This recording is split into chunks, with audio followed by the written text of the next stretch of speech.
اللہ رب العزت نے ہر انسان کو 3 نعمتوں سے نوازا ہے. ایک انسان کا قلب، دوسرا انسان کا نفس اور تیسرا انسان کی عقل. 3 الگ الگ چیزیں ہیں. قرآن مجید میں، حدیث مبارکہ میں تینوں کا الگ الگ تذکرہ ہے. قلب جذبات کا مقام ہے. جذبات خوشی کے، غم کے، محبت کے، نفرت کے، سخاوت کے، بخیلی کے، یہ سب جذبات کا تعلق قلب کے ساتھ ہے. انسان کا نفس خواہشات کا مقام ہے. خواہشات جتنی بھی ہیں ان کا تعلق نفس کے ساتھ ہے، اچھی ہوں یا بری ہوں. اچھی خواہش، میں اللہ کا دوست بن جاؤں، تہجد گزار بن جاؤں، متقی بن جاؤں، مجھے جنت مل جائے، اللہ مجھ سے راضی ہو جائے. خواہش ہے مگر اچھی ہے، مستحسن ہے. اور بری خواہش، لوگ مجھے پہچانیں، میری مرضی چلے ہر کام میں. تو خواہش اچھی بھی ہوتی ہے، بری بھی ہوتی ہے. جذبات اچھے بھی ہوتے ہیں، برے بھی ہوتے ہیں. اور تیسری چیز ہے انسان کی عقل. عقل میت کو پروسیسر کی طرح ایک ایسا عضو ہے کہ اس کو جو جذبہ دے دو یا خیال دے دو وہ اس کو پروسیس کر دیتا ہے. وہ پروسیسر ہے، صرف اپنا کچھ نہیں. جیسی خواہش ہوگی ویسے خیالات پروسیس کرے گا، دل میں جیسا جذبہ ہوگا ویسی سوچ سوچے گا. تو وہ ان دونوں سے سگنل لے کے اس کو پروسیس کرتا رہتا ہے. چنانچہ نیکی ذہن میں ہوگی تو نیکی کے خیالات آتے رہیں گے، برائی ہوگی تو برے خیالات آتے رہیں گے.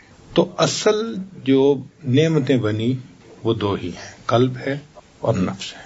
اور انسان کی اصلاح کے 2 ہی طریقے ہیں، یا اس کا نفس سنور جائے یا اس کا قلب سنور جائے. اور دونوں کی دلیل قرآن پاک سے. اس لیے تزکیہ نفس کا تذکرہ، قد افلح من تزکا، تحقیق فلاح پا گیا وہ جس نے اپنے آپ کو ستھرا کیا. یہ نفس کا تذکرہ ہے. وَنَفْسٍ وَمَا سَوَّاهَا فَأَلْهَمَهَا فُجُورَهَا وَتَقْوَاهَا قَدْ أَفْلَحَ مَنْ زَكَّاهَا. تو گویا نفس کا تزکیہ ہونے سے بھی بندہ سنور جاتا ہے. وَمَنْ تَزَكَّى فَإِنَّمَا يَتَزَكَّى لِنَفْسِهِ، جو ستھرا ہوا اپنے لیے ستھرا ہوا. تو یہ بھی ضروری ہے. اور دوسرا ہے قلب کا سنورنا، منور ہونا، ٹھیک ہونا، یہ بھی ضروری ہے.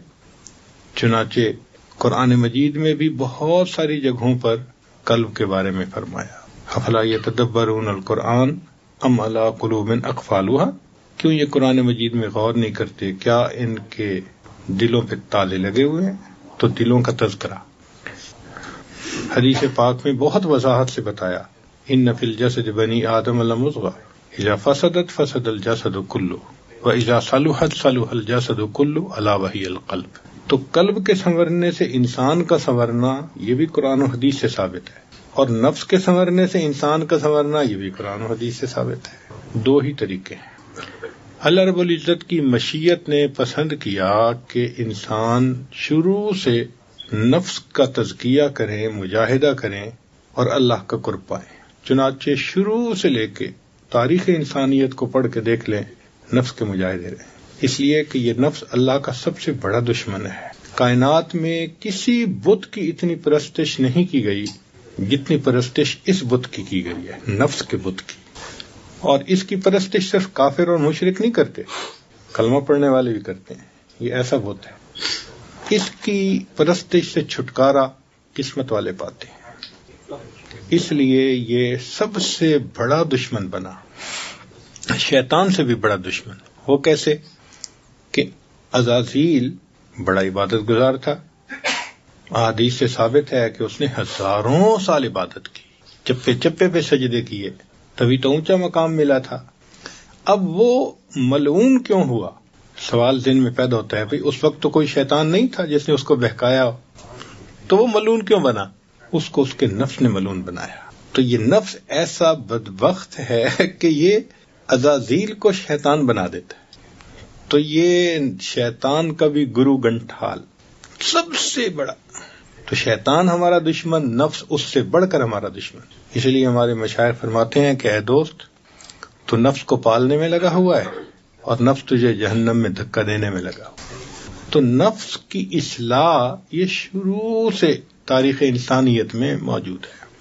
چنانچہ اس کے لیے بڑی مجاہدے کیے جاتے تھے، اللہ کو راضی کرنے کے لیے اس کو مشقت میں ڈالا جاتا تھا. آپ بنی اسرائیل کی تاریخ پڑھ کے دیکھ لیں، ان کے ہاں راہب ہوتے تھے. یہ کون لوگ تھے؟ اچھے لوگ تھے، اپنے وقت کے عبادت گزار تھے، نیکوکار تھے. 70 سال عبادت میں، 400 سال عبادت میں کوئی آسان کام ہے؟ 400 سال. اور اللہ خود فرماتے ہیں ذالک بانہم منہم قسیسین و رہبان. دیکھا اچھے لوگ تھے نا، تو وہ اللہ سے محبت کرنے والے تھے، اور ان کی انڈرسٹینڈنگ یہ تھی کہ نفس کو پامال کرو. چنانچہ وہ کم کھاتے تھے، کم پیتے تھے، کم سوتے تھے. ایک کمرہ عبادت کا بنا کے اس کو صومعہ کہا تھا، بس اس کے اندر رہتے تھے. ان کو مخلوق سے کوئی واسطہ نہیں تھا، شادی بھی نہیں کرتے تھے کہ یہ بھی رکاوٹ نہ بنے. اب یوں دنیا سے منہ موڑ کے اللہ کو چاہنا کوئی آسان کام ہے؟ کر کے دیکھیں نا ذرا. ایک ہفتہ نہیں گزار پائیں گے ہم. ہمارا تو ایک دن فون واپس لے لیا جائے نا تو شاید زندگی مشکل ہو جائے. تو آخر وہ تنہائی میں، خلوت میں، اللہ کی یاد میں بیٹھتے تھے نا، سجدوں میں رہتے تھے. بخاری شریف کی روایت ہے، ایک عابد نے کئی 100 سال عبادت کی اور اس نے دعا مانگی کہ اللہ جب میری موت آئے تو سجدے میں آئے، اور اس کو سجدے میں ہی موت آئی، پہاڑ کی چوٹی پہ اس کی قبر. تو اس کا مطلب یہ کہ یہ وہ لوگ تھے جو واقعی اللہ کے عاشق تھے، اللہ کو ٹوٹ کے چاہتے تھے، سب خواہشات چھوڑ دی تھی. مگر وہ ایک قدم اور آگے بڑھ گئے کہ یہ تو کہیں نہیں کہا گیا تھا کہ تم شادی نہ کرو، لوگوں سے رابطہ نہ رکھو، تم اللہ کے قریب نہیں جا سکو گے. یہ انہوں نے خود گھڑ لی تھی. یعنی نفس کا مجاہدہ تو شروع سے کہا گیا تھا، مگر اس مجاہدے میں اتنا آگے بڑھ جانا کہ بالکل ہی بے تعلق ہو جانا، یہ والرہبانیۃ نبتدعوها، یہ بدعت تھی جو انہوں نے بنا لی تھی، مگر محبت میں کیا تھا. حکم نہیں تھا ان کو کہ تم ایسے رہو، حکم نہیں تھا کہ شادی کرنے سے اللہ کا قرب نہیں ملے گا. یہ انہوں نے محبت میں، کیونکہ جب علم نہ ہو نا تو عشق بدعت سکھاتا ہے، اور عشق نہ ہو تو علم عجب اور تکبر میں ڈال دیتا ہے. یہ دونوں لازم و ملزوم ہیں ایک دوسرے کے لیے. تو بنی اسرائیل کی تاریخ سے پتہ چلتا ہے. چنانچہ نبی علیہ السلام دنیا میں تشریف لائے، آپ صلی اللہ علیہ وسلم نے صحابہ کو تعلیم دی. چنانچہ مدینہ طیبہ جب نبی علیہ السلام تشریف لائے تو پہلا خطبہ جو دیا اس میں فرمایا کہ احب اللہ بکل قلوبکم، کہ تم اللہ کو پورے دل سے محبت کرو. یہ مدینے کا پہلا خطبہ ہے جو نبی علیہ السلام نے دیا. اللہ سے پورے دل سے محبت کرو. نبی علیہ السلام نے میسج دیا کہ دیکھو دل ایک ہے اور ایک ہی کے لیے ہے. ما جعل اللہ لرجل من قلبین فی جوفہ، کسی کے سینے میں اللہ نے 2 دل نہیں بنائے، ایک رحمان کو دے دے، ایک نفس اور شیطان کو دے دے. تو دل ایک ہے اور ایک ہی کے لیے. چنانچہ صحابہ رضی اللہ عنہم کا پورا دل اللہ کے لیے تھا. یہیں پہ فرق ہے. ہم نے کلمہ بھی پڑھا، ہم مسلمان بھی کہلائے، ہم نمازیں بھی پڑھتے ہیں، لیکن پورا دل اللہ کو ابھی نہیں دیا. کچھ دل کا حصہ ہے جس میں بت ہیں، کسی میں عورت ہے، کسی میں مال ہے. بتوں کو توڑ، تخیل کے ہوں یا پتھر کے، ان بتوں کو توڑنا پڑے گا. اللہ نے اپنے گھر کو بتوں سے پاک کروایا تھا نا نبی علیہ السلام کے ہاتھوں، تب لات و منات توڑوا دیے تھے. ہمیں بھی لات و منات توڑنے کا ہوگا کہ ایک ایسا وقت زندگی میں آئے کہ ہم کہیں اللہ ترکت اللات والعزی جمیعا، سب لات و منات کو چھوڑ دیا میں، بس سارا دل آپ کے لیے. اور تصوف کی پوری محنت کا مقصد یہی ہے کہ پورا دل اللہ کو ہم دے دیں، ماں سوا کی محبت نہ رہے.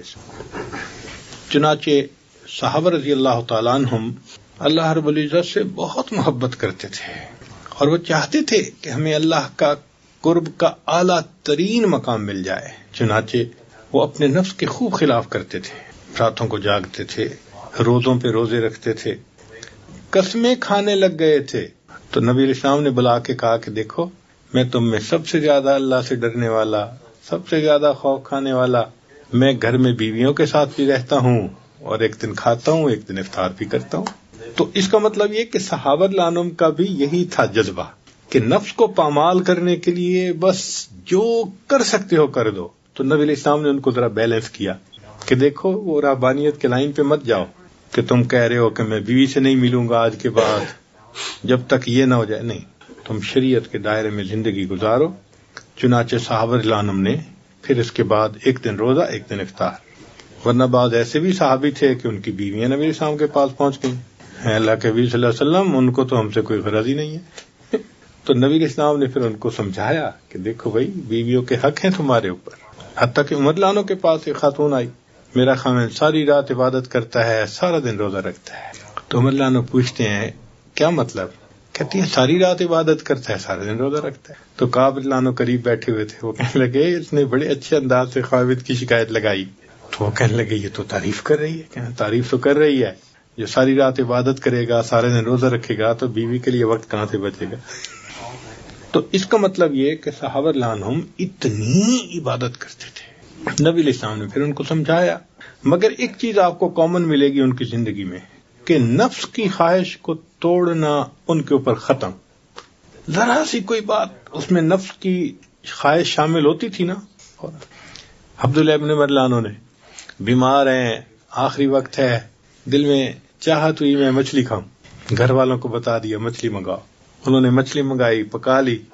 این آخری وقت میں جب کھانے کا وقت آیا ساحل آ گیا, وہ مچھلی اٹھا کے دے دی. تو صحابہ رضی اللہ عنہم جب دیکھتے تھے کہ ایک چیز نفس کے اندر آئی فوراً اس کے خلاف کرتے تھے. تو یہ نفس کے خلاف کرنا, خواہشات کو توڑنا, یہ تزکیہ حاصل کرنے کا ایک طریقہ ہے جو سلف صالحین سے چلا آ رہا ہے, اور صحابہ کے ابتدائی دور میں یہی طریقہ چلا. چنانچہ تابعین کی زندگی کو دیکھ لیں, تبع تابعین کی زندگی کو دیکھ لیں, وہ اپنے اوپر اس قسم کی پابندیاں لگاتے تھے.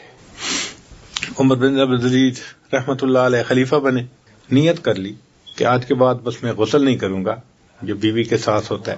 اب بتاؤ یہ کوئی فرض تو نہیں ہے نا, یہ شرط تو نہیں ہے نا خلیفہ بننے کی, مگر بس ایک احساس ذمہ داری تھی کہ اب میری مسئولیت بڑھ گئی, لہذا اب میں اپنا پورا وقت اللہ کی عبادت. یہ حال تھا ان کا. چنانچہ صحابہ رضی اللہ عنہم اور تابعین کے بعد یہ سلسلہ پوری امت میں چلا کہ اللہ کو پانے کے لیے نفس کا تزکیہ کرنا ضروری, اور نفس کے تزکیہ کے لیے مجاہدے ضروری. چنانچہ اکابر نے خوب مجاہدے کیے. آپ کتابوں میں پڑھتے ہیں معمولی کھانا کھایا, ایک لقمہ کھاتے تھے, 2 لقمے کھاتے تھے, 1 گھونٹ پانی پیتے تھے.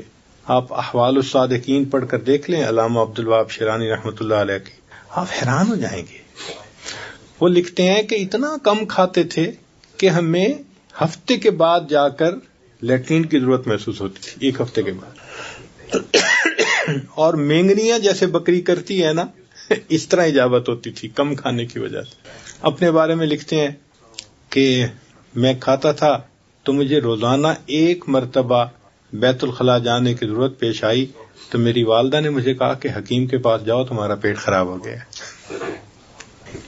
24 گھنٹے میں 1 مرتبہ بیت الخلاء جاتے تھے تو ماں کہتی ہے حکیم کے پاس جاؤ تمہارا پیٹ خراب ہو گیا. اور ہم ماشاءاللہ نمازیں جتنی ہیں اس سے بھی زیادہ مرتبہ ہیں, بیت اللہ 5 مرتبہ, بیت الخلاء 7 مرتبہ.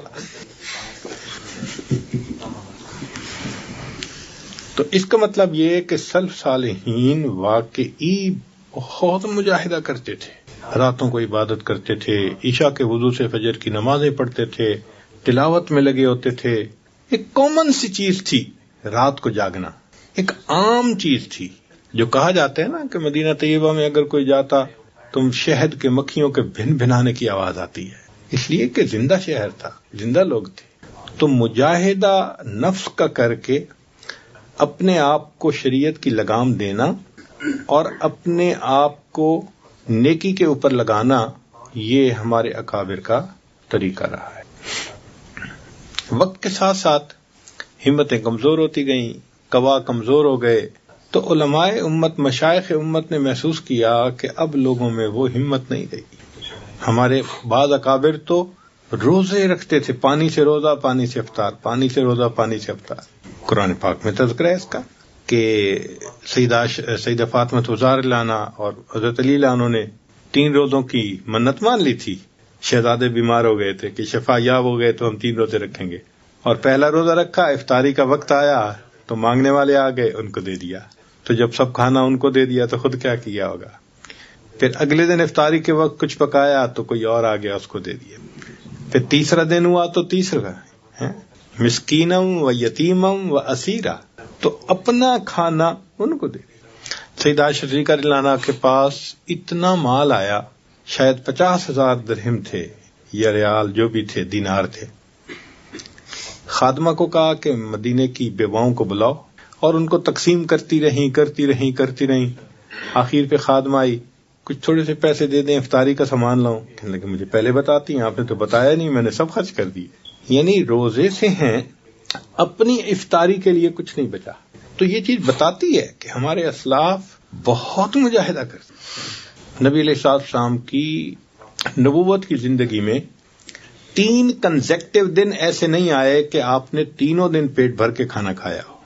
ایک دن کھایا تو دوسرے دن فاقہ، 2 دن کھایا تو تیسرے دن فاقہ، 3 دن متواتر نہیں گزرے۔ ایک روایت میں ہے کہ عائشہ صدیقہ رضی اللہ عنہا ایک مرتبہ دن میں کھانا کھا رہی تھی، دوسری مرتبہ تو نبی صاحب نے دیکھا، فرمایا عائشہ کھانے کے سوا اور کوئی کام نہیں۔ اور وہ فرماتی ہیں کہ نبی علیہ السلام کے بعد سب سے پہلی تبدیلی جو میں نے امت میں دیکھی وہ 2 وقت کا کھانا تھا۔ اس کا مطلب یہ ہے کہ ہمارے اکابر نفس کے مجاہدے کے ذریعے عبادت کرتے تھے، اپنے رب کو راضی کرتے تھے، اللہ کے قرب کا مقام پاتے تھے۔ اب جب مشائخ امت نے دیکھا کہ بھائی وہ مجاہدے کرنے تو بہت مشکل، تو انہوں نے اللہ سے دعا مانگی، اللہ کمزور ہیں تو ان پر رحمت فرما دے اور آسانی کا کوئی معاملہ فرما دے۔ چنانچہ حضرت خواجہ بہاؤالدین نقشبند بخاری رحمۃ اللہ علیہ کی دعا اللہ کے ہاں قبول ہوئی، اور رب کریم نے ان کو ایک طریقہ ایسا واضح فرمایا جس میں نفس کے بہت مجاہدے نہیں ہیں، نفس کے بہت مجاہدے نہیں ہیں، آسان طریقہ ہے، کمزوروں کا طریقہ۔ وہ کیا ہے؟ وہ ہے کثرت ذکر اور اتباع سنت کے ذریعے سے اللہ کا قرب پانا۔ چنانچہ ہمارے مشائخ نقشبند نے لکھا ہے کہ پہلے سلوک متقدمین کے سلوک ہیں، چشتیہ، قادریہ، سہروردیہ، یہ حضرت علی عنہ سے چلے، حسن بصری رحمت اللہ علیہ سے آگے بڑھے، اور امت کے پہلے حصے میں خوب اس کے ذریعے سے اللہ نے اپنے بندوں کو اعلیٰ درجات سے نوازا۔ یہ جو نقشبندی سلوک ہے یہ متاخرین کا سلوک کہلاتا ہے، آخر پہ کمزوروں کا سلوک ہے۔ تو اللہ رب العزت نے ان پر واضح فرمایا کہ بھائی نفس کے مجاہدے کرنے کی بجائے ایک اصلاح کا اور بھی طریقہ ہے جس کو کہتے ہیں قلب کی اصلاح۔ تو ابھی تک امت نفس کے مجاہدوں سے تزکیہ پاتی تھی، تم قلب کے یعنی تصفیہ کے ذریعے سے اپنے نفس کو بھی تزکیہ میں لا سکتے ہو۔ چنانچہ جب دل سنورتا ہے تو نبی صاحب نے فرمایا کہ پورا جسم سنور جاتا ہے، لہذا قلب کے سنورنے سے نفس کی اصلاح خود بخود اس کے ذمن میں ہو جاتی ہے۔ دل میں جذبہ ہو انسان نفس کو پامال کرتا ہے۔ ہم نے دیکھا ہے ہمارے ہاں یہ جو لوگ پوزیشنیں لیتے ہیں جانے کے لیے اوپر، تو ان کو ووٹ چاہیے ہوتا ہے۔ اب دل میں ایک شوق ہے کہ مجھے یہ سیٹ حاصل کرنی ہے، اب سیٹ حاصل کرنے کے لیے جائیں گے، غریب کے پاس بیٹھیں گے، بات کریں گے، ان کے ساتھ مل کے کھانا کھائیں گے، تو دیکھو اپنے نفس کو پامال کر رہے ہیں نا۔ تو دل کا جذبہ تھا، نفس کو پامال کرنا آسان ہو گیا۔ اور ہم نے دیکھا ہے کہ واقعی جب ووٹنگ کے دن ہوتے ہیں اولیاء جیسی زندگی ہوتی ہے، کھانا یاد نہیں ہوتا، پینا یاد نہیں ہوتا، راتوں کو سونا یاد نہیں ہوتا، 24 گھنٹے لگے ہوتے ہیں بیچارے۔ تو دیکھو قلب کے اندر ایک جذبہ ہے جس کی وجہ سے نفس پر ساری پابندیاں آ گئیں۔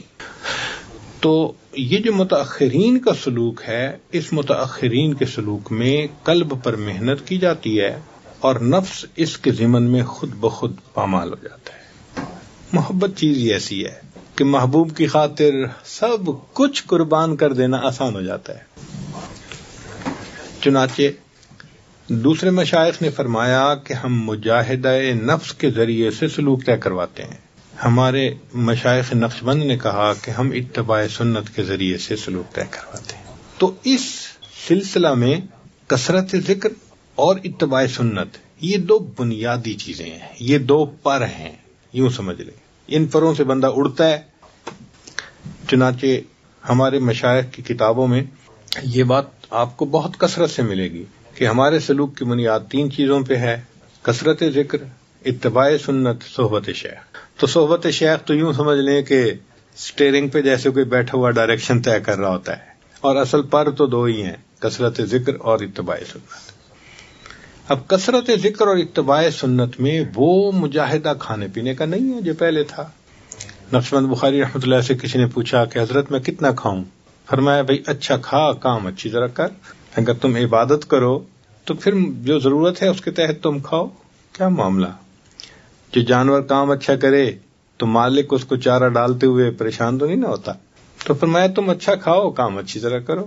اس لیے ہمارے ہاں مجاہدہ یہ ہے کہ ہر کام کو سنت کے مطابق کیا جائے، اور اگر غور کریں تو یہ سب سے بڑا مجاہدہ ہے۔ باجید بستامی رحمۃ اللہ علیہ فرماتے ہیں کہ میں نے 20 سال مجاہدہ کیا، ہر کام سنت کے مطابق کرنے سے بڑا مجاہدہ میں نے کوئی نہیں دیکھا۔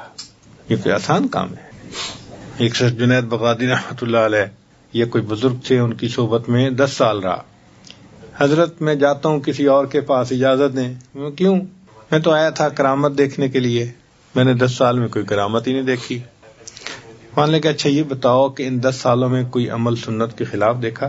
کہا نہیں۔ تو ایسے بڑی کرامت اور کیا ہو سکتی ہے کہ 10 سال میں کوئی کام سنت کے خلاف ہی نہ ہو؟ تو یہ سب مجاہدوں سے بڑا مجاہدہ ہے اتباع سنت، اور یہ آسان ہو جاتا ہے جب انسان کثرت ذکر کرتا ہے۔ اس لیے قرآن مجید میں کثرت ذکر کا حکم، اذکروا اللہ ذکرا کثیرا والذاکرین اللہ کثیرا والذاکرات۔ ہماری جو بنیاد کمزور ہے نا، وہ یہ کہ ہم کثرت ذکر کرتے ہی نہیں ہیں۔ یہ 5 منٹ کا مراقبہ، 10 منٹ کا مراقبہ، یہ کیا بات ہوئی پئی؟ اگر دوسری کلاس کا طالب علم 10 منٹ روزانہ کتاب کھول کے پڑھے تو کیا سال کے آخر پہ پاس ہو جائے گا؟ تو اگر دوسری کلاس میں پاس نہیں ہو سکتا جو 10 منٹ روزانہ پڑھے، تو ولایت کے امتحان میں کیسے پاس ہوں گے بھائی؟ دوسری کلاس کے لیے تو اس کو 4 گھنٹے اور 6 گھنٹے اسکول میں لگانے پڑتے ہیں۔ تو حق تو یہ بنتا تھا کہ ہم بھی 4 گھنٹے مراقبہ کرتے ہیں۔ اب کوئی کہے جی کہ کتنا وقت نکالیں؟ بھائی انٹرنیٹ پہ ٹائم لگتا ہے نا، گھنٹوں لگتے ہیں، منٹوں کی بات تو کوئی کرے ہی نہ۔ جو منٹوں کی بات کرے گا وہ جھوٹ بولے گا، الا ماشاء اللہ۔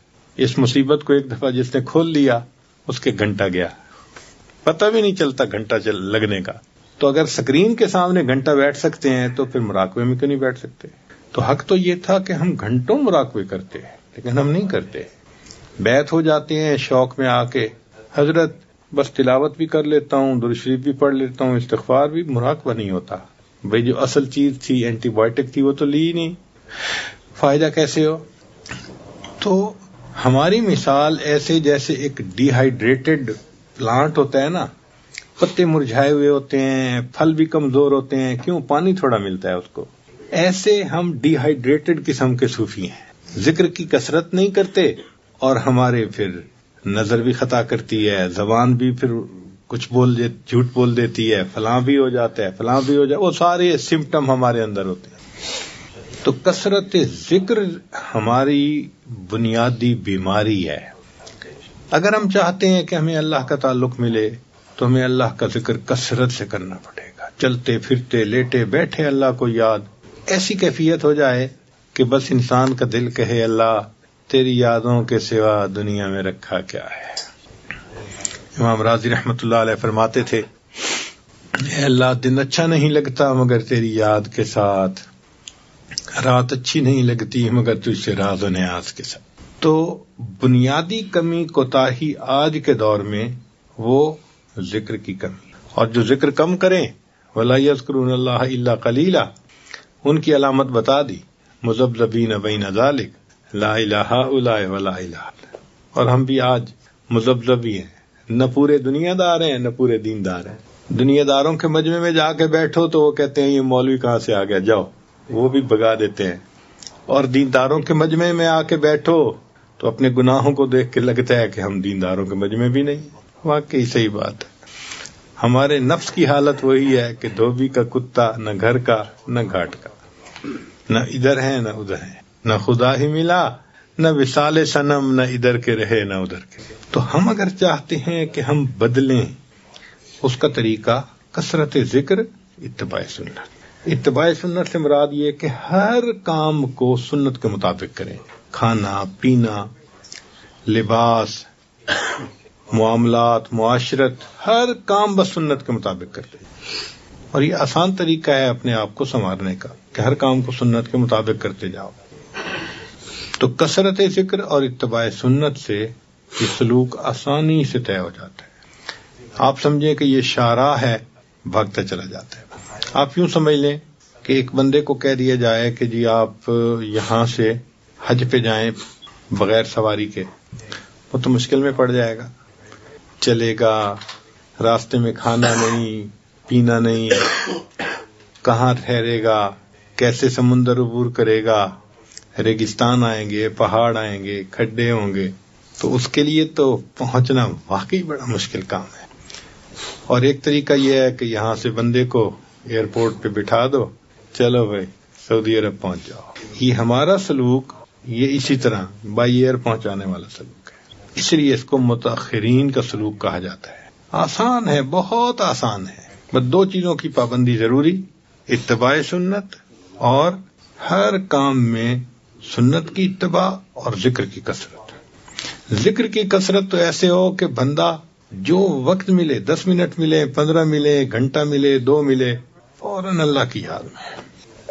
اور جو لوگ کہتے ہیں کہ جی ہم تو مصروف ہیں، دفتر بزنس کی وجہ سے، شریعت کہتی ہے کہ تم دفتر مت چھوڑو، بزنس نہ چھوڑو، کرو، مگر دل اللہ کو طرف رکھو نا. یہ کہاں لکھا ہے کہ دل میں کسی اور کا خیال رہے؟ دل میں اللہ کو یاد کرو. رجال اللہ تلہیہم تجارت ولا بیع عن ذکر اللہ.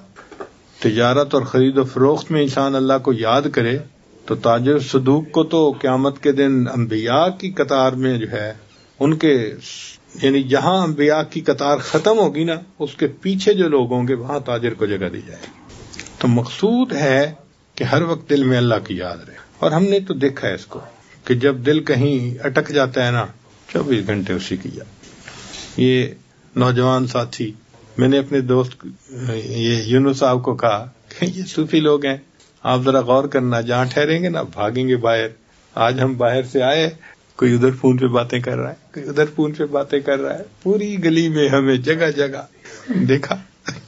اٹکا ہوا ہے نا دل کہیں نہ کہیں، بھاگتے ہیں. اور بعض نے تو پھر مجلس میں رنگ بند کی ہوتی ہے، وہ دل دھڑک رہا ہوتا ہے. وہ وائبریشن ہوتی ہے تو دل دھڑکتا ہے. وائبریشن ہوئی، اس کو لے کے بھاگے، ہاتھ میں آ گیا میسج، آ گیا فون ہے. تو جب دل اٹکا ہوا ہوتا ہے تو پتہ چلتا ہے کہ دل اٹکا ہے کہیں. جن کا اللہ کے ساتھ دل اٹکتا ہے ان کے اٹھنے بیٹھنے سے بھی پتہ چل جاتا ہے. یہ اپنا دل دے چکے، یہ کسی کے بن گئے. دلوں من لئی تیری بن گئی.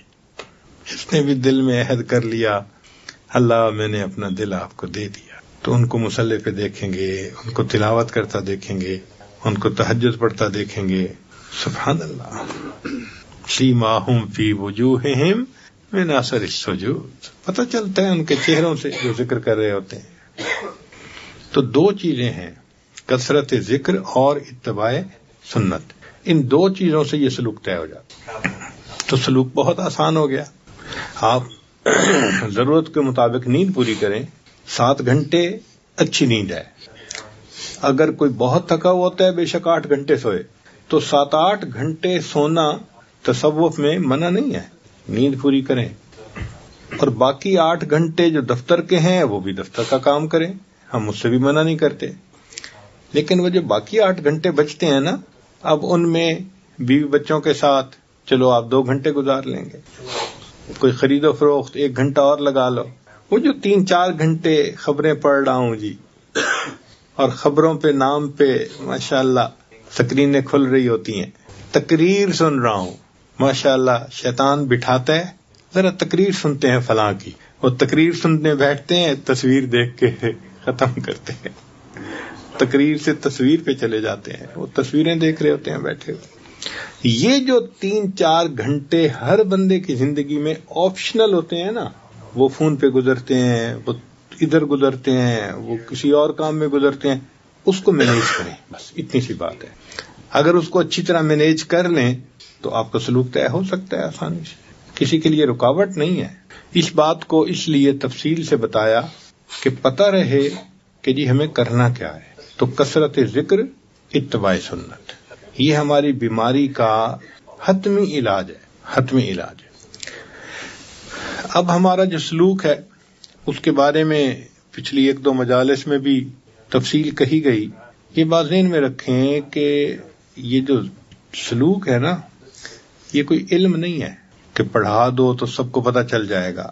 یہ کیفیات کا نام ہے، اور کیفیات کرنے سے ملتی ہیں، سننے سے نہیں مل جاتی۔ اس لیے سلوک راستہ طے کرنا پڑتا ہے۔ آپ یہاں سے بیٹھ کر تصور کر لیں مکہ مکرمہ کا، تو پہنچ تو نہیں نہ جاتے، طے کرنا پڑے گا نا۔ اسی طرح دل میں چاہتوں میں اللہ تعالیٰ تک پہنچ جاؤں تو پہنچ تو نہیں جائیں گے، اس کے لیے راستہ طے کرنا پڑے گا، محنت کرنی پڑے گی۔ اب اس کے لیے ہمارے مشائخ نے یہ بتلایا کہ دیکھو، چھت پہ جیسے بندہ چڑھنا چاہتا ہے نا، تو سیڑھیاں ہوتی ہیں، سیڑھیوں پہ چڑھتا جائے، چھت پہ چلا جاتا ہے۔ جو ماسٹر کی ڈگری کرنا چاہے تو 16 سال کا ایک سلیبس ہوتا ہے، ماسٹرز کر لیتا ہے۔ اسی طرح جو اللہ تعالیٰ تک پہنچنا چاہے تو 35 اسباق ہیں، اگر وہ کر لے گا تو اللہ رب العزت کی معرفت نصیب ہو جائے۔ انہوں نے ہم پر یہ احسان کیا کہ اس کو کھول کھول کے بتا دیا۔ پہلے سبق پر تم یہ کرنا، یہ کیفیت ملے گی، یہ کرنا، یہ کیفیت ملے گی، یہ کرنا تو یہ کیفیت ملے گی۔ اب بتائیں کتنا آسان کر دیا انہوں نے راستے کو۔ اب ایک بندہ 2 سیڑھیاں چڑھ کے کھڑا ہی ہو جائے تو قصور کسی کا تو نہیں ہے نا، اپنا ہی قصور ہے۔ آج یہی ہے کہ 1 سبق کیا، 2 سبق کیا، اور 2 سبق کے بعد بس کھڑے ہوئے ہیں، اسی پہ سال گزر گیا، 2 سال گزر گئے۔ اچھا ایک بات بتائیں، اگر کوئی طالب علم تیسری کلاس میں 3 سال لگا دے، اسے پاس کہیں گے یا فیل کہیں گے؟ بولے فیل کہیں گے۔ اب کسی بندے کو سبق میں 3 سال لگ جائیں تو کیا کہیں گے؟ فیل ہے بھائی، اور کیا۔ تو ہمیں آگے بڑھنا چاہیے، آگے بڑھنا چاہیے، کوشش کرنی چاہیے، اور اس میں رکاوٹ ہماری اپنی سستی کے سوا اور کچھ نہیں۔ حضرت خواجہ محمد معصوم رحمۃ اللہ علیہ فرماتے ہیں اپنے مکتوبات میں کہ ہمارے اس سلسلے میں محرومی نہیں ہے۔ در طریق ما محرومی نیست، در طریق ما محرومی نیست، اس طریقے میں محرومی نہیں ہے۔ وہ فرماتے ہیں کہ منزل تک پہنچنے میں سستی کے سوا اور کوئی رکاوٹ نہیں ہے۔ سالک کی اپنی سستی کے سوا کوئی رکاوٹ نہیں، خود ہی سست ہے۔ ہمیں یاد آتا ہے کہ امریکہ میں بہت بڑے بڑے ہائی وے ہیں، تو وہاں پر بعض ہائی وے ایسے ہیں کہ اس کو ٹرن پائک کہتے ہیں، کہ آپ اس ہائی وے پہ ایک دفعہ چڑھ گئے نا تو اس کا ایگزٹ کہیں نہیں ہوتا، ایک منزل ہوتی ہے، بس وہاں جا کے ایگزٹ آتا ہے، درمیان میں کہیں نہیں، اس کو ٹرن پائک کہتے ہیں۔ یہ سلوک بھی ٹرن پائک کی طرح ہے، جو چڑھ گیا ادھر ادھر کہیں نہیں جا سکتا۔ ہاں ایک ہی ہے کہ منزل پہ اگر نہیں پہنچا تو اس کا مطلب ہے کھڑا ہو گیا درمیان میں، ورنہ آہستہ بھی چلتا رہے تو پہنچ ہی جائے گا نا منزل پہ۔ ہمارے اس طریق میں منزل تک پہنچنے میں کوئی رکاوٹ نہیں ہے سوائے اپنی سستی کے۔ تو بھئی ہم سستی سے توبہ کریں، اور جن اعمال نے ہمیں سست بنایا ہوا ہے ان اعمال کو چھوڑیں، اور جہاں دل کو الجھایا ہوا ہے، اس دل کے ٹکڑے کئی ہوئے، کوئی یہاں گرا کوئی وہاں گرا۔ آج کل تو ٹکڑے بھی بہت ہوتے ہیں، اس پہ نظر پڑی تو ایک ٹکڑا اس کو دے دیا، اس پہ نظر پڑی ٹکڑا اس کو دے دیا۔ تو ہم اپنے آپ کو ما سوا میں الجھنے سے بچائیں، یہ جو انٹر انٹو دی نیٹ، اس مصیبت سے بچیں۔ یہ بھی بڑی مصیبت ہے آج کل۔ اللہ اکبر کبیرہ۔ اللہ تعالیٰ نے تو زندگی اچھی گزارنے کے لیے وائف بنائی تھی، شیطان نے جہنم جانے کے لیے وائی فائی بنا دی۔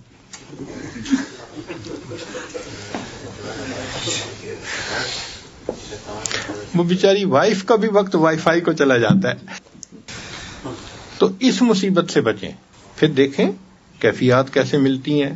اچھا یہ کوئی نیا تجربہ نہیں ہے کہ آج کے دور میں ایک نیا تجربہ کر رہے ہیں، نہیں، یہ کام اللہ نے ہمارے مشائخ پہ کھولا، کروڑوں لوگوں کو انہوں نے اس راستے پہ چلایا، خود بھی انہوں نے اللہ کی محبت پائی، کروڑوں بندوں کو اللہ کی محبت نصیب، اور ان کی پاکیزہ زندگی اس کے اوپر دلیل ہے۔ تو یہ پیٹنٹ کام ہے۔ سلوک کے بارے میں بار بار اس لیے بتایا جا رہا ہے کہ کم از کم ہمیں پتہ تو ہونا کہ ہم نے کرنا کیا ہے۔ ہمارے سلوک کے جو پہلے 7 سبق ہیں وہ لطائف کے اسباق کہلاتے ہیں. 5 لطائف عالم امر اور 2 عالم خلق. سارے لطائف کے ذکر کا ایک ہی جیسا اثر ہے. جیسے کسی عمارت کے پلر ہوتے ہیں، اس پر عمارت بنتی ہے. یہ 7 جو ہمارے لطائف ہیں، یہ 7 پلر ہیں جس پر ہماری روحانیت کی عمارت بنی. پلر مضبوط ہوتے ہیں تو عمارت بلند بنتی ہے. تو جتنا ہم ان پر زیادہ محنت کریں گے اور لطائف زیادہ روشن ہوں گے، اتنا پھر آگے معرفت کی سیڑھیاں چڑھنا ہمارے لیے آسان ہو جائے گا. تو اس پر محنت کرنے کی ضرورت ہے. تو 7 لطائف پر محنت کرنے سے انسان کو شریعت پہ چلنا آسان ہو جاتا ہے. اس لیے ساجد نے عرض کیا تھا کہ جب سالک بیت ہوتا ہے تو فسق فجور کی زندگی ہوتی ہے شروع میں، تو 7 اسباق اس کی زندگی کو فتویٰ میں لے کے آ جاتے ہیں. کم از کم حرام سے بچتا ہے، حلال کے دائرے میں آ جاتا ہے. تو 7 اسباق سالک کو فسق و فجور سے بچا کر حلال کے دائرے میں لے آتے ہیں. تو یہ فتویٰ کے اندر زندگی آ جاتی ہے. پھر 7 کے بعد تحلیل کے اسباق ہیں. تحلیل کے اسباق لا الہ الا اللہ، چاہے سانس روک کر کریں چاہے زبان سے کریں. ان کی یہ برکت ہے کہ دل پہ جھاڑو پھر جاتے ہیں، تبتل مل جاتا ہے، انقطاع عن المخلوق. دل سے کسی کا تعلق رہتا ہی نہیں ہے، ہر ایک سے دل کٹ جاتا ہے، اللہ کے ساتھ جڑ جاتا ہے. تو یہ لا الہ الا اللہ جو ہے، یہ یوں سمجھیں کہ بالکل پالش کر دیتا ہے انسان کے دل کو. دیکھیں نا، ایک چیز کو پہلے صاف کرتے ہیں پھر پالش کرتے ہیں. تو ذکر نے صاف کر دیا اور تحلیل نے اس کو پالش کر دیا، چمکا دیا. اب ذرے کا نام و نشان ہی نہیں مٹی کے لیے. یہی کیفیت انسان کے سبق کی ہے. قرآن مجید کی آیت ہے وَاذْكُرِ اسْمَ رَبِّكَ، ذکر کر رب کے نام کا. اب کوئی ہم سے پوچھے جی تمہارے رب کا کیا نام ہے، تو ہم کیا بتائیں گے؟ اللہ. باقی تو صفاتی نام ہے نا، ذاتی نام جو ہے وہ تو اس میں جلالہ اللہ ہے نا. تو وَاذْكُرِ اسْمَ رَبِّكَ یعنی ذکر کر اللہ کے نام کا، رب کے نام کا. نتیجہ کیا نکلے گا؟ وَتَبَتَّلْ إِلَيْهِ تَبْتِيلًا، اور اس کی طرف تبتل اختیار کرو، مخلوق سے کٹو، اللہ سے جڑو. تو ذکر کو اس رتبے تک ہم نے پہنچانا ہے کہ مخلوق سے دل کٹ جائے، اللہ سے دل جڑ جائے.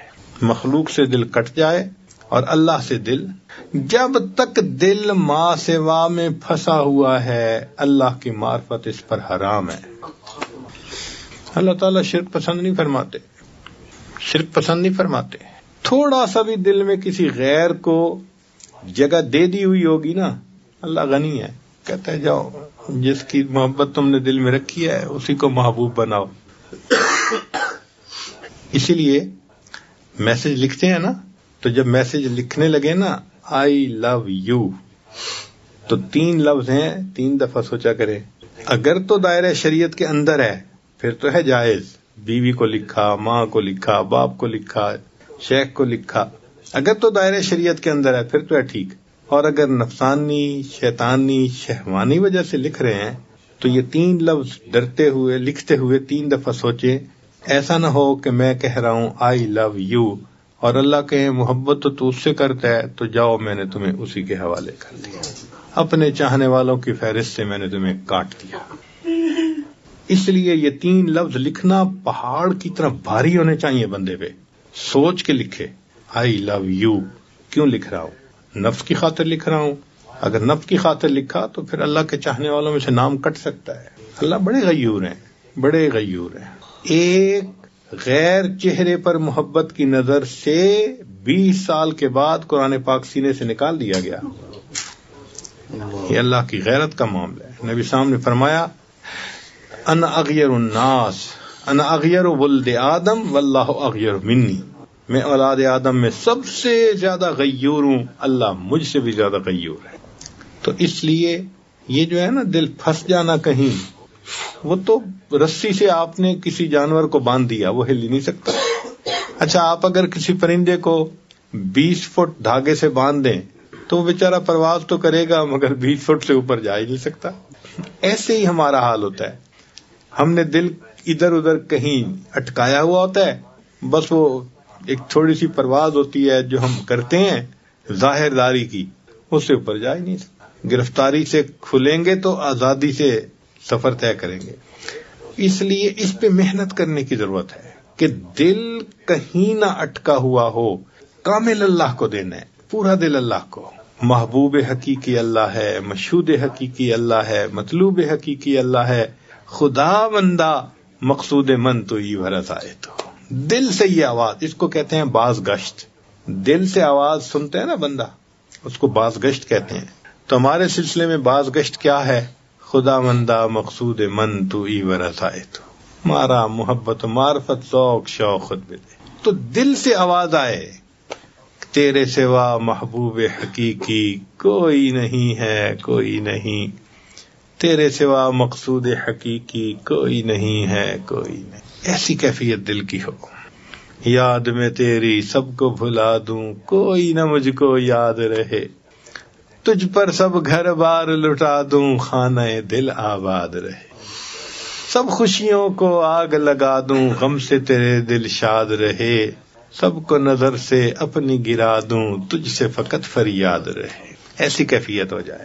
تو پہلے لطائف کے اسباق کرنے سے انسان کبائر کو چھوڑ کر فتویٰ کی حدود میں آ جاتا ہے، اور تحلیل کا ذکر کرنے سے یہ تقویٰ کی حدود میں آ جاتا ہے. پھر انسان گناہ کے موقعوں سے بھی بچتا ہے. دل کی کیفیت ایسی ہو جاتی ہے، تقویٰ پہ زندگی آ جاتی ہے.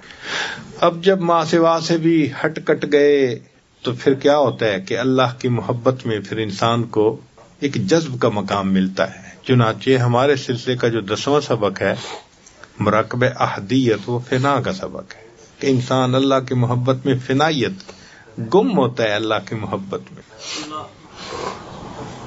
اس کی کیفیت ایسی ہوتی ہے، اللہ اکبر کبیرہ، ہر وقت اللہ کی طرف دھیان، اللہ کی طرف یاد. یہ فنا کی کیفیت بھی عجیب ہے. حضرت مجذوب رحمۃ اللہ نے فرمایا پینشن ہو گئی ہے، کیا بات ہے اپنی، اب دن بھی ہے اپنا اور رات ہے اپنی. اب اور ہی کچھ ہے میرے دن رات کا عالم، ہر وقت ہی رہتا ہے ملاقات کا عالم. تو یہ جو فنائیت کی کیفیت ہے نا، پھر ہر وقت ہی رہتا ہے ملاقات کا عالم. وہ زندگی کے لمحے کتنے اچھے ہوں گے کہ جس میں انسان کا دل ایک اللہ کی محبت سے بھرا ہوا. تو ابھی تک تو ہمیں اللہ کی محبت کا وہ مزہ نہیں آیا جو بندے کو بیگانہ کر دیتا ہے. دو عالم سے کرتی ہے بیگانہ دل کو، عجب چیز ہے لذت آشنائی. ابھی وہ آشنائی کی لذت ہمیں نہیں ملی، تبھی تو ہم دنیا سے بھی بیگانہ نہیں نہ ہوئے. تو پہلے 10 سبق تک پہنچتے پہنچتے سالک کو اللہ کی محبت میں مستی کا مقام مل جاتا ہے، جذب کا مقام مل جاتا ہے، استغراق کی کیفیت. بس دل چاہتا ہے نہ کوئی مجھے چھیڑے، میں اللہ کی یاد میں بیٹھا رہوں، راتوں کو اللہ کی یاد، دن میں اللہ کی یاد. چنانچہ ایک نوجوان ہاسٹل میں رہتا تھا تو روزانہ 3 گھنٹے مراقبہ کرتا تھا. تو مراقبے سے پہلے 2 رکعت نفل پڑھتا تھا، یا اللہ کوئی آ کے دروازہ نہ کھٹکھٹائے، کوئی مجھے ڈسٹرب نہ کرے. 2 رکعت نفل پڑھ کے اللہ سے دعا مانگتا تھا کہ یا اللہ کوئی ڈسٹرب کرنے والا نہ آ جائے کہیں. اللہ اکبر کبیرہ. یوں اللہ کی محبت میں وقت کا پتہ بھی نہیں چلتا. ایسا لطف ملتا ہے، رہوں بیٹھا میں اپنا سر جھکا کر، سرور ایسا عطا کر دل بدل دے. ایک سرور ہوتا ہے، جائیے کس واسطے اے درد میں خانے کے بیچ، کچھ عجب مستی ہے اپنے دل کے پیمانے کے بیچ. ایک لطف ہوتا ہے، ایک مزہ ہوتا ہے، اللہ اکبر، جو اللہ والوں کو اللہ کی یاد میں ملتا ہے. تو یہ پہلے 10 اسباق ماں سوا سے بندے کو کاٹتے ہیں، اللہ کے ساتھ جوڑ دیتے ہیں، اور انسان اللہ کی محبت میں ڈوب جاتا ہے. اگر یہ کیفیات نہیں تو پھر اسباق کو نئے سرے سے کرنا چاہیے. چنانچہ بعض اوقات جو مجازین ہیں وہ پوچھتے ہیں کہ ہمیں کیسے پتہ چلے کہ یہ اس کا سبق طے ہوا یا نہیں. بھائی آسان طریقہ، اگر بیعت ہونے کے بعد اس کے اندر شہوات میں کمی آئی، آنکھ کا پرہیز آ گیا، غیر محرم سے تعلق چھٹ گیا، شریعت کے اوپر آ گیا، ظاہر شریعت کے مطابق بن گیا، تو اس کا مطلب یہ ہے کہ اب اس کے اوپر لطیف قلب کا اثر ہو رہا ہے، شہوت ختم ہو رہی ہے. غصہ کم ہو گیا تو لطیف روح ہو گیا، بخل ختم ہو گیا تو لطیف سر، حرص اور حسد نکل گیا تو لطیف خفی، اور خود نمائی، خود پسندی، عجب، تکبر یہ نکل گیا تو لطیف اخفا۔ تو ان بیماریوں سے بھی اندازہ لگ سکتا ہے کہ شفا ہو رہی ہے، اور اصل یہ کہ دیکھیں کہ اب مخلوق سے کٹا ہے اور اللہ سے جڑا ہے یا نہیں جڑا۔ اگر اسی طرح انٹرنیٹ پہ بیٹھنا، میسیجز کرنا، فونیں کرنا اور انہی کاموں میں لگے رہنا، اس کا مطلب ہے کہ ابھی قلب نازیبا حرکتوں سے باز نہیں آیا، ابھی اس کو اللہ کی محبت کا مزہ نہیں آئے گا۔ جب تک قلب نازیبا حرکتوں سے باز نہ آئے